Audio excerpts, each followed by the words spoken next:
سوال ہے کہ a friend of mine asked me a question about Zuhr Sunnah before Fard Salah and these are mu'akkida. If mu'akkida then where is the dalil in hadith؟ دیکھیے سوال ہے کہ میرے کسی دوست نے مجھ سے کہا کہ ظہر سے پہلے 4 سنت مؤکدہ ہیں. مؤکدہ نہیں مؤکد ہے، مؤکدہ رکعات جو ہے مؤکدہ اس کو کہیں گے، تاکید جس کی ہو اس کو مؤکد کہتے ہیں. تو ظہر سے پہلے 4 رکعت سنت مؤکدہ ہے کیا؟ کسی دوست نے کہا ہے. تو اس بارے میں دیکھیے مؤکد غیر مؤکد اس طرح کا لفظ حدیث میں نہیں آیا ہے، بلکہ اللہ کے نبی صلی اللہ علیہ وسلم نے جس چیز کی پابندی کی ہے اس چیز کی تاکید بڑھ جاتی ہے، اور جس چیز کی پابندی نہیں کی، کبھی کیا کبھی نہیں بھی کیا، یا صرف ترغیب دی اور عمل خود نہیں کیا، تو یہ چیز زیادہ تاکید اس کی نہیں ہے. اس طرح سے فرق علماء نے اس میں کیا ہے کہ جس چیز کا اہتمام کیا اور چھوٹنے پر پھر ادا کیا، تو یہ ظاہر بات ہے اس سے کیا ثابت ہو رہا ہے؟ اس کی تاکید ہے، اس کو چھوڑنا نہیں چاہیے. اور جس چیز کے بارے میں آپ نے زیادہ اہتمام نہیں کیا اور آپ نے صرف ترغیب دی اور پڑھا نہیں، اس طرح کی چیز دکھائی دیتی ہے کہ اس میں زیادہ تاکید نہیں ہے، چھوٹ گیا تو بھی چلتا ہے، ورنہ ہمارے نبی نہیں چھوڑتے اس کو.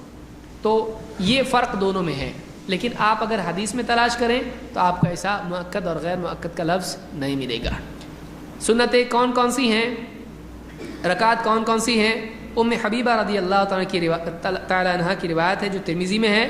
آپ صلی اللہ علیہ وسلم فرماتے ہیں من صلی فی یوم ولیلۃ 12 رکعہ، جو دن رات میں 12 رکعتیں پڑھے، بنی لہ بیت فی الجنہ، اس کے لیے جنت میں گھر بنایا جائے گا.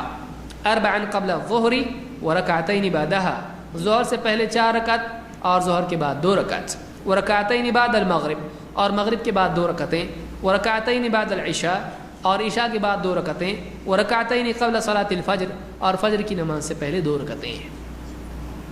یہ 12 رکعت ہوئی، 4 2، پھر اس کے بعد مغرب بعد 2، اور پھر عشاء بعد 2 اور فجر بعد 2، 2 2 2 6 اور 4 اور 2 6، 6 اور 6 12.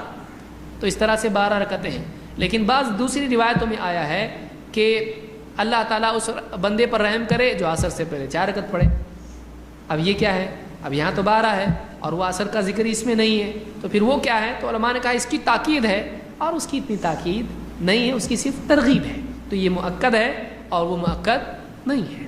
اسی طرح سے مغرب سے پہلے 2 رکعتیں ہیں، اس کی بھی تاکید نہیں ہے، اس لیے کہ صحابہ پڑھتے تھے اور اللہ کے نبی صلی اللہ علیہ وسلم نے ان کو منع نہیں کیا. وہ عبادت ہے اس لیے مستحب ہوئی لیکن مؤکد نہیں ہوئی. تو اس طرح سے اور بھی روایتیں آئی ہیں، جیسے حدیث میں کہ ظہر کے بعد بھی 4 رکعتیں پڑھنے کا ذکر ہم کو ملتا ہے، اس کی ترغیب ملتی ہے. تو 2 تو یہاں آ گئی اور 2 ایسی جو مؤکد نہیں ہے. اس طرح سے علماء نے فرق کیا ہے ان احادیث پہ غور کر کے. لفظ اگر آپ ڈھونڈ رہے ہیں آپ کو ملنے والا نہیں ہے.